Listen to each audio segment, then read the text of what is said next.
ভাইয়া, লজিক বলে দামি জিনিস সবসময় লম্বা আর ইউনিক হয়। যেমন আইফেল টাওয়ার বা দুবাইয়ের বুর্জ খলিফা। এগুলো লম্বা বলেই মানুষ নিচ থেকে ঘাড় উঁচিয়ে শ্রদ্ধা নিয়ে তাকায়। তোমরাও যে আমার দিকে সারাক্ষণ ঘাড় উঁচিয়ে তাকিয়ে থাকো, ওটা আসলে অবচেতন মনে আমাকে দেওয়ার এক্সপেক্ট। জিমিনারতে একে অপরের দিকে তাকিয়ে চোখ কপালে তুললো। জাগক থামলো না, এবার তের দিকে ফিরে বলল, তে, তুমি যে আমাকে ল্যাম্পপোস্ট বললে, জানো লজিক কি বলে? ল্যাম্পপোস্ট সবসময় উপরে থাকে বলেই অন্ধকার দূর হয়, আর তোমরা যারা নিচে থাকো তারা ওই আলোর সুবিধা নাও। তার মানে আমি আছি বলেই তোমাদের জীবনটা এত আলোকিত। যুক্তি তো বালাই দিতেছস। তার ল্যাম্পপোস্ট নিয়া ওপরের ওই মাকড়সার জালের লজিকটা কি? ভাইয়া, ওটা হলো উচ্চতার ট্যাক্স। বড় বড় কোম্পানিরা যেমন ট্যাক্স দেয়, তেমনি আমার উচ্চতা বেশি বলে আমাকে একটু বেশি সার্ভিস দিতে হয়। কিন্তু ভেবে দেখো, আমি যদি শর্ট হতাম, তবে তোমরা এই ঝুল পরিষ্কার করতে গিয়ে মই থেকে পরে হাড়গোড় ভাঙতে। আমি তো আসলে তোমাদের লাইফ ইন্স্যুরেন্স হিসেবে কাজ করছি। আমি তোমাদের সেফটি গার্ড। বাহ, আমার দেবর দেখি লজিকের খনি। তাহলে সেফটি গার্ড সাহেব, ফ্রিজের উপরের ধুলোটা পরিষ্কার করাও কি আপনার ইন্স্যুরেন্স পলিসির মধ্যে পড়ে? অবশ্যই ভাবি। আর ভাইয়া যে আমার মাথায় অক্সিজেনের অভাবের কথা বলল, লজিক বলে উপরের বাতাসটা সবসময় ফ্রেশ থাকে। তোমরা নিচের মানুষেরা যে বাতাস ছাড়ো, ওটা আমি পর্যন্ত পৌঁছাতে পৌঁছাতে ফিল্টার হয়ে যায়। তাই আমার ব্রেন তোমাদের চেয়ে অনেক বেশি হাইটেক আর কুল। তে এবার আর সহ্য করতে না পেরে একটা কোল্ড ড্রিঙ্কসের ক্যান জঙ্কুকের দিকে এগিয়ে দিয়ে বলল, ঠিক আছে মিস্টার হাইটেক, এবার লজিক বাদ দিয়ে এই ক্যানটা খুলে দেখান তো। আমিও দেখি আপনার ওই লম্বা আঙ্গুল দিয়ে এটা খোলা সম্ভব নাকি। জঙ্কুক এক ঝটকায় ক্যানটা খুলে একটা শব্দ করে চিমুক দিয়ে বলল, লজিক বলে লম্বা মানুষের হাত ছোটদের চেয়ে বেশি লিভারেজ পায়। ফিজিক্সের নিয়ম অনুযায়ী আমি কম শক্তিতে বেশি কাজ করতে পারি।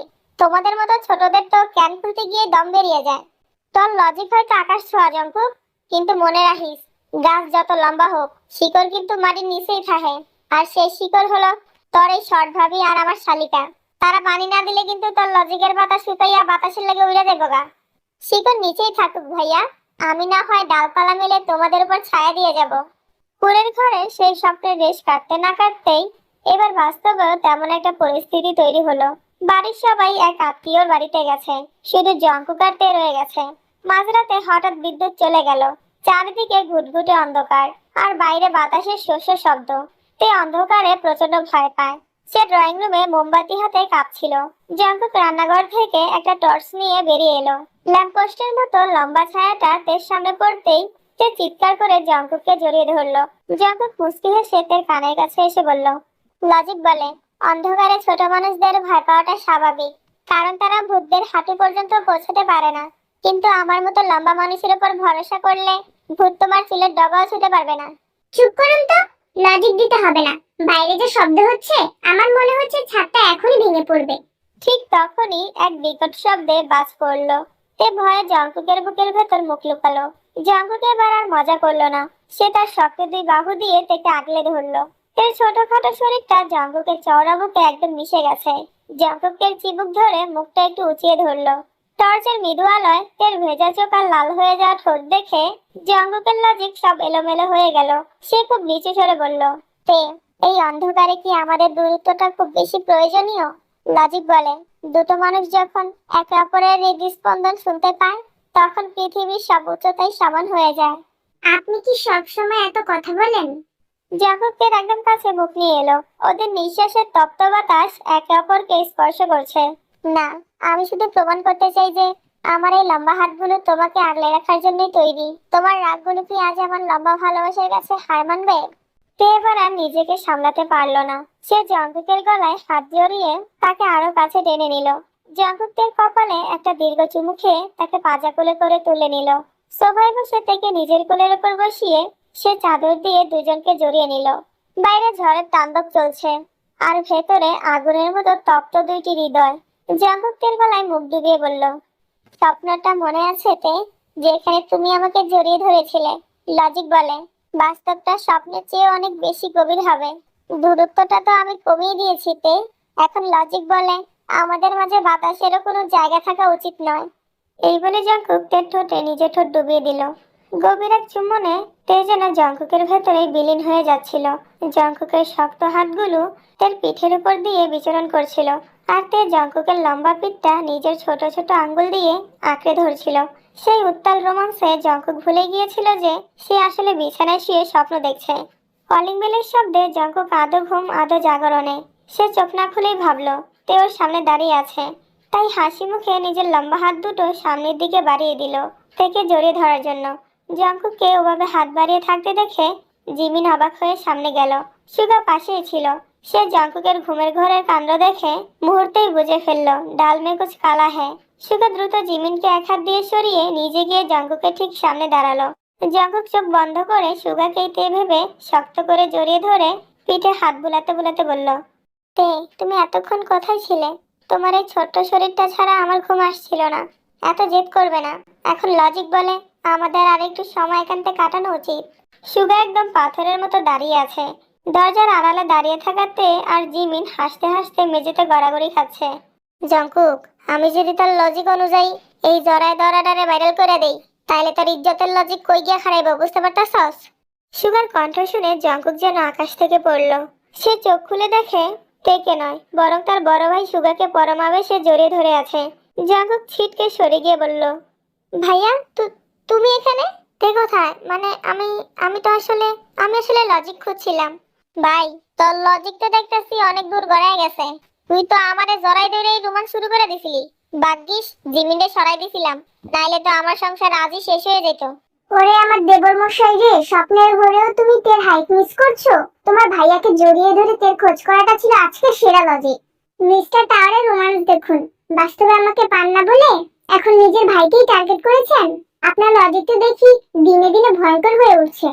জঙ্কুক নিজের মাথায় হাত দিয়ে ধপাস করে বসে পড়ল। তার মুখটা লজ্জায় টমেটোর মতো লাল হয়ে গেছে। সে মনে মনে বলল, লজিক বলে আজকে আমার আত্মহত্যা করা ছাড়া আর কোনো পথ নেই। স্বপ্নে রোমান্স করতে গিয়ে আমি জ্যান্ত সুগা ভাইয়াকেই জড়িয়ে ধরেছিলাম। হায় রে ইললজিক্যাল জীবন আমার। সুগার মেজাজ এমনিতে শান্ত থাকলেও জঙ্কুকের এই কাজের জন্য কঠোর হওয়ার সিদ্ধান্ত নিল। সে জঙ্কুককে রুম থেকে এক প্রকার টেনে হিঁচড়ে নিয়ে গেল বাড়ির পেছনে ছোট পুকুরে। সকালে ঠান্ডা বাতাস আর পুকুরের টলটলে পানি দেখে জঙ্কুকের হাত পা ঠান্ডা হয়ে এলো। আমাকে এখানে কেন আনা হয়েছে ভাইয়া? লজিক বলে এটা অন্যায়। তুই স্বপ্ন আর বাস্তবের মধ্যে পার্থক্য করতে পারতাছস না। তোর মগজের ভেতরে রোমান্সের ভাইরাস ঢুকছে। ওইটা ঠান্ডা পানির মধ্যে নামলে পরিষ্কার হয়ে যাবে গা। যা পুকুরে নাম। ভাইয়া, লজিক বলে সকালবেলা এত ঠান্ডা পানিতে নামলে আমার জ্বর আসবে। তাছাড়া আমি তো শুধু স্বপ্ন দেখছিলাম। থাপ্পড় মাইরা তোর লজিকের কাবা উড়াই দেবো। যতক্ষণ না পর্যন্ত রোমান্সের লজিক শেষ হইব, তুই পানির থেকে উঠবি না। নাম কইতাছি। জঙ্কুক বাধ্য হয়ে পুকুরে নামলো। জিমিনার তে পুকুর পাড়ে দাঁড়িয়ে এই দৃশ্য উপভোগ করছে। তে হাতে একটা আইসক্রিম নিয়ে জঙ্কুককে দেখিয়ে দেখিয়ে খাচ্ছে আর হাসছে। কি হলো মিস্টার টাওয়ার, পানিতে নেমে উচ্চতা কি একটু কমেছে? এখন তো আপনাকে পানির ভেতর থেকে জেগে থাকা কোনো নিঃসঙ্গ দ্বীপের মতো লাগছে। তে তুমি কিন্তু ঠিক করছো না। লজিক বলে আমি যখন উঠবো তখন তোমার কপালে দুঃখ আছে। পুকুর পাড়ে সুগা আয়েশ করে বসে জঙ্কুককে জিজ্ঞেস করলো, জঙ্কুক অহন ক তখন আমারে জড়াই দেরা যে রোমান্টিক ডায়লগ গুলা দিছিলি, ওইগুলার পিছনে লজিক্যাল এক্সপ্লেনেশন কি? প্রতিটা লাইনের ব্যাখ্যা দিবি, তাইলে তুই পানি থেকে ছুটি পাবি। ভাইয়া, ওটা ছিল একটা সাবকনসিয়াস রিফ্লেক্স। স্বপ্নে আমি যাকে দেখছিলাম তার উচ্চতা তো আমার থেকে অনেক শর্ট। তো আমি যখন হাত বাড়ালাম তখন তুমি সামনে চলে এলে। আর লজিক বলে অন্ধকারে আয়তন বোঝা কঠিন। শোনো কথা, নিজের ভাইয়ের আয়তন আর তের আয়তন নাকি দেবর্জির কাছে সমান মনে হয়েছে। জঙ্কুক, তোমার চোখে লজিক তো দেখছি একদম নষ্ট হয়ে গেছে। তাই জিমিন, থামো তুমি, আমি কথা কই। এরে ভাই, ব্যাগটা পছন্দ হয় নাই, আরো 10 মিনিট থাক। আর হন, রোমান্স যদি করতেই হয় তবে পুকুরের মধ্যে শ্যাওলাগুলার লগে কর। ওরাও তোর মতো অনেক লম্বা আছে। ভাইয়া, আমি হার মানছি। আমার সব রোমান্টিক লজিক এই পানিতে ধুয়ে গেছে। আমি শপথ করছি আর কোনোদিন ঘুমের ঘরে হাত বাড়াবো না। প্লিজ উঠতে দাও। ঠিক আছে, আজকের মতো মাফ করলাম। তবে মনে রাখিস, এরপরে যদি আমারে জড়াই দেরা তের নাম লস, তাইলে তারে সোজা বঙ্গোপসাগরের মধ্যে ফাটাই দিমু লজিক খোঁজার লিগিয়া। জঙ্কুক কাঁপতে কাঁপতে পানি থেকে উঠে এলো। তে একটা তোয়ালে ওর দিকে ছুঁড়ে দিয়ে বলল, পুকুরের পানি খেয়ে তো আপনার পেট একদম ফুলে গেছে।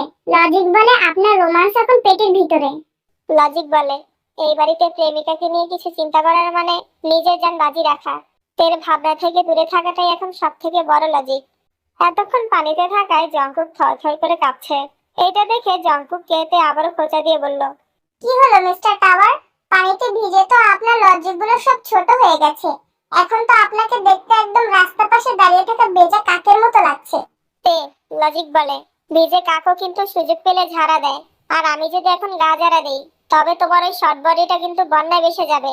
দেবর মশাইয়ের দেখি এখনো তেজ কমেনি। সুগা, ওকে আরো কিছুক্ষণ চুবিয়ে রাখলে মনে হয় ভালো হতো। দেখতে পাচ্ছ না, তেজটা তো এখনো লজিক নিয়ে লড়ছে। এরে জাঙ্কুক, তুই যে আমারে জড়াই ধরা কইছিলি তোমার এই ছোট্ট শরীরটা ছাড়া আমার ঘুম আসে না, তা আমার এই জিম করা চওড়া বডিটা তোর কাছে কি ছোট মনে হইলো? তা কেমনে মনে হইলো? তুই কি স্বপ্নে তেরে জুম করে দেখছিলি নাকি? ভাইয়া, ওটা ওটা আসলে লেন্সের সমস্যা। লজিক বলে অত্যাধিক ভালোবাসায় বড় জিনিসও ছোট মনে হয়। আমি আসলে তোকে এতটাই ভালোবাসি যে। এই থামুন, ভালোবাসা না ছাই। আমার বোনের বিয়েতে গেটে সবার সামনে আমাকে যে শর্ট বলে অপমান করেছিলেন, সেই লজিক কোথায় গেল? এখন আমাকে স্বপ্নে দেখেন? জিমিন আপু দেখো, তোমার দেবর এখন লজিক পাল্টে ফেলেছে। শোনো লম্বু দেবর, আজ দুপুরে তোমার জন্য একটা বিশেষ কাজ আছে। যেহেতু তুমি পুকুরে নেমে প্র্যাকটিস করেছো, তাই আজ দুপুরে সব থালা বাসন তুমি মাজবে। বাসন মাজবো? তাও আমি? লজিক বলে একজন হ্যান্ডসাম জেন্টলম্যানের হাতে সাবানের ফেনা মানায় না। শুভ ভাইয়া, তুমি কিছু বলো। আমার মনে হইতাছে তার লজিকে কইছে যে ভাই বড় বাইরে দেইরা রোমান্স করতে পারে, হ্যাঁ বাসনও মাজতে পারে। যা, জিমিন যা কইছে তাই কর। আর হন, প্লেটগুলা ধোয়ার পর জানি তার লজিকের মতো চকচক করে। তে জাঙ্কুককে বেঞ্চি কেটে রান্নাঘরের দিকে যাওয়ার সময় বলে গেল, তাড়াতাড়ি আসুন মিস্টার ডিশওয়াশার। বাসন মাজার সময় কিন্তু আবার আমাকে কল্পনা করে প্লেট জড়িয়ে ধরবেন না, তাহলে কিন্তু সব ভেঙে চুরমার হয়ে যাবে। জাঙ্কুক ভিজে কাপড়ে ওখানে দাঁড়িয়ে আকাশের পানে তাকিয়ে বিড়বিড় করলো। লজিক বলে এই বাড়িতে আমার জন্মটাই হয়েছে শুধু বাস খাওয়ার জন্য। স্বপ্নে রোমান্স করতে গিয়ে এখন বাস্তবে থালা বাসনে রোমান্স করাতে হবে। বাসন মাজার জন্য জাঙ্কুক রান্নাঘরে এসে দাঁড়ালো। কোমরে একটা ছোট অ্যাপ্রন বেঁধেছে, যেটা তার লম্বা শরীরের তুলনায় বড্ড বেমানান লাগছে। জিমিনাতে রান্নাঘরের দরজায় হেলান দিয়ে দাঁড়িয়ে দৃশ্যটা উপভোগ করছে। জাঙ্কুক একটা বড় কড়াই হাতে নিয়ে গম্ভীর মুখে গসতে গসতে বলল, লজিক বলে বাসন মাজা আর যুদ্ধ করা একই কথা, দুটোরই শেষে মানুষের হাতের চামড়া উঠে যায়। ভাবি, এই কড়াইটা এত বড় কেন? এটাতে কি আপনি আমার মতো লম্বা মানুষের জন্য পুরো হাতি রান্না করেন? হাতি না জঙ্কু, তোমার মতো লম্বুদের খিদে মিটাতে বড় করাই তো লাগবেই। এখন ভালো করে ঘষো, যাতে আয়নার মতো মুখ দেখা যায়। এই ভাবি, গরিবের মতো কথা বলো কেন? বাড়িতে কি আয়নার অভাব পড়ছে নাকি? তুমি কড়াই মুখ দেখবে? কথাটা আমি কড়াই পরিষ্কার করার অর্থে বলেছি দাওরা। কি হলো মিস্টার টাওয়ার, আপনার ওই লম্বা আঙুলগুলো কি সাবানের ফেনা সইতে পারছে না? শোনাতে, লজিক বলে আমি বাসন মাজছি কারণ আমার ব্রেন অনেক কুল। আমি চাইলে এই সাবানের ফেনা দিয়ে তোমার জন্য একটা সুন্দর সাদা শাড়ি বানিয়ে দিতে পারি, যা তোমার ওই শর্ট শরীরের সাথে খুব মানাবে। রাখুন আপনার শাড়ি, আগে এই গ্লাসগুলো পরিষ্কার করুন। ওগুলো কিন্তু কাচের, আপনার মতো লোহার না। যখন হঠাৎ একটা লম্বা গ্লাস হাতে নিয়ে তের চোখের সামনে ধরে, গ্লাসের ভেতর দিয়ে তের মুখটা অদ্ভুতভাবে বাঁকা দেখাচ্ছিল। দেখোতে, এই গ্লাসের ভেতর দিয়ে তোমাকে আরো বেশি শর্ট লাগছে। মনে হচ্ছে তুমি একটা পকেট সাইজের পুতুল। লজিক বলে গ্লাসটা আমাকে আরো একটু উঁচুতে ধরতে হবে, যাতে তোমাকে মানুষ হিসেবে চেনা যায়। তে রেগে গিয়ে জাঙ্কুকের পেটে একটা কিল বসাতে গেল, কিন্তু জাঙ্কুক এক হাত দিয়ে তের মাথাটা ধরে রাখলো। জাঙ্কুকের হাত লম্বা হওয়ায় তে শত চেষ্টা করেও জাঙ্কুককে ছুঁতে পারলো না, শুধু বাতাসে হাত পা ছুটতে লাগলো। লজিক বলে যার হাত লম্বা জয় তারই হয়। তুমি যতই লাফালাফি করো না কেন, এই লং আর্ম ডিস্টেন্স তুমি পার করতে পারবে না। জাঙ্কুক, বাসন মাজা শেষ হইলে জিমিন রেখো, হয় তরে দিয়া বাগান পরিষ্কার করাইবো। জাঙ্কুক হতাশ হয়ে হাত ছেড়ে দিল। তে মুক্তি পেয়ে জাঙ্কুকের পায়ে একটা পাড়া দিয়ে দৌড়ে পালালো। ভাইয়া, তোমার বউ কি আমার হাড়গোড় সব গুঁড়ো করে ছাড়বে? লজিক বলে একটা মানুষের উপর এত অত্যাচার করা মানবাধিকার লঙ্ঘন। হয়তো তোর লজিক ঠিক আছে, কিন্তু মানবাধিকারের আগে ভাবি অধিকার পালন কর যা। জাঙ্কুক আবার সাবানের ফেনা নিয়ে কড়াই ঘষতে শুরু করলো। লজিক বলে পরের বার যখন আমি স্বপ্ন দেখবো তখন সুগাবাইকে নয়, বরং এই থালা বাসনগুলোকে জড়িয়ে ধরবো। অন্তত এরা তো আর আমাকে দিয়ে বাসন মাজাবে না। বাসন মাজা শেষ হতে না হতেই জিমিনার তে জাঙ্কুককে পাঠিয়ে দিল বাগানে। জাঙ্কুকের হাতে একটা বড় কাঁচি আর একটা মই ধরিয়ে দেওয়া হয়েছে। জাঙ্কুক মইটার দিকে তাকিয়ে তাচ্ছিলের হাসি দিল। ভাবি, এই মইটা এখানে রাখা মানে আমার উচ্চতাকে অপমান করা। লজিক বলে জিরাফকে কি কেউ কোনোদিন মই ব্যবহার করতে দেখেছে? আমি হাত বাড়ালেই তো উপরের ওই আম গাছটার মগডাল ছুঁতে পারি। বেশি পাণ্ডিত্য দেখাবেন না। এই যে দেয়ালের উপর দিয়ে লতাগুলো উঠেছে, এগুলো কাটুন তো দেখি। জাঙ্কুক দেয়ালের লতাগুলো কাটতে শুরু করলো। তে নিচ থেকে জাঙ্কুককে নির্দেশ দিচ্ছিল। হঠাৎ একটা সুন্দর রঙিন প্রজাপতি তে সামনে দিয়ে উড়ে গিয়ে জাঙ্কুকের কাঁধে বসলো। তে ওটা ধরার জন্য লাফাতে লাগলো। কি হলো তে, এত লাফাচ্ছ কেন? লজিক বলে প্রজাপতিও জানে যে নিরাপদ থাকতে হলে লম্বা আর উঁচু মানুষের আশ্রয়ে যেতে হয়। তোমাদের মতো ছোট মানুষের ও নাগাল পাওয়া ইল্লজিক্যাল। রাখুন আপনার লজিক, প্রজাপতিটা বড্ড বোকা, তাই আপনার মতো একটা শুকনো কাঠের উপরে বসেছে। থামুন বলছি, ওটা আমি ধরবো। জগৎ মই থেকে নেমে এক ঝটকায় থেকে পাঁচা কোলে করে তুলে নিল। তে হচকিয়ে গিয়ে জঙ্কুকের গলা জড়িয়ে ধরলো। জঙ্কুক থেকে উঁচু করে ধরে বলল, নাও এবার ধরো। লজিক বলে, নিচতলার মানুষ যদি আকাশ ছুঁতে চায় তবে তাকে উপরতলার মানুষের সাহায্য নিতেই হয়। এখন কি আমাকে কাঠ মনে হচ্ছে নাকি তোমার পার্সোনাল মই? আপনি বড্ড অসভ্য জঙ্কু, কিন্তু এখন কেন জানি মনে হচ্ছে আপনার এই উচ্চতাটা খুব একটা খারাপ না। লজিক বলে, আমরা যখন এই পজিশনে থাকি তখন আমাদের হার্টবিট একদম সমান হয়ে যায়। আর তখন কে লম্বা আর কে শর্ট সেটা কোনো ম্যাটার করে না। জঙ্কুক, বাগান পরিষ্কার করতে কইছে, তের ওজন মাপতে না। কি রোমান্টিক দেবর মশাই, বাগান পরিষ্কারের অজুহাতে বুঝি বোনকে নিয়ে হাওয়ায় ভাসছো? ভাবি, ওটা আসলে লজিক হলো, উপরের ওই লতাটা কাটার জন্য তের উচ্চতা কম মনে হচ্ছিল, তাই আমি ওকে একটু ব্যাকআপ দিচ্ছিলাম। তোর এই ব্যাকআপের চক্করে পড়ে আমার বাগানটা আবার জঙ্গল না হয়ে যায়। তাড়াতাড়ি কাছে চালা। আর তে, তুমি ওকে সাহায্য করো, না হলে ওই ডাবল লজিক দিয়ে সূর্য ডুবাই দিব। লজিক বলে, পরের বার যখন প্রজাপতি ধরবে তখন আর লাফাবে না, সোজা আমার কোলে উঠে পড়বে। আমি রেডি আছি। সেদিন রাতে বাড়ির ড্রয়িং রুমে এক থমথমে পরিবেশ।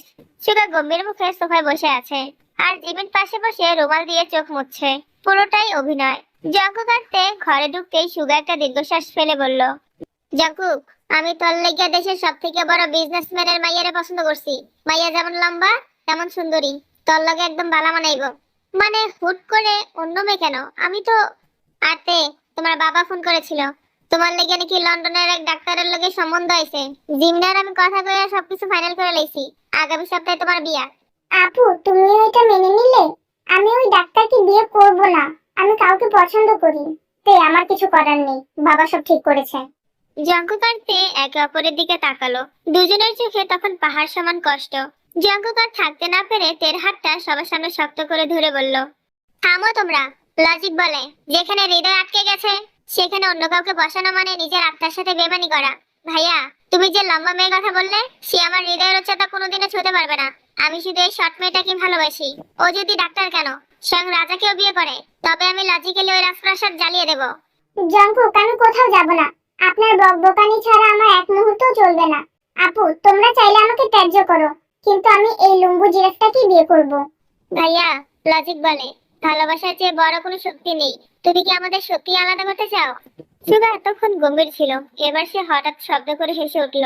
জিমিনও নিজের হাসি চেপে রাখতে পারলো না। জিমিন থেকে জড়িয়ে ধরে বলল, আরে পাগলি মেয়ে, তোদের মুখ থেকে এই কথাগুলো শোনার জন্যই তো এত নাটক। তোর দুলাভাই আর আমি তোর জন্য এই লজিক্যাল জিরাফটাকেই পছন্দ করেছি। কিরে ভাই, কেমন লাগলো সারপ্রাইজ? ধুর, রাখো তোমার সারপ্রাইজ। তুমি এটা ঠিক করোনি। আমার হার্টবিট তো প্রায় বন্ধ হওয়ার লজিক খুঁজছিল। আরে বেটা, হার্টবিট বন্ধ হইতো না, ওইটা এখন ডাবল স্পিডে চলবো। কারণ তবে বিয়ে আগামী মাসেই হইতাছে। আর হুন, ওহন কোনো লজিক না, একদম সরাসরি সানাই বাজবো।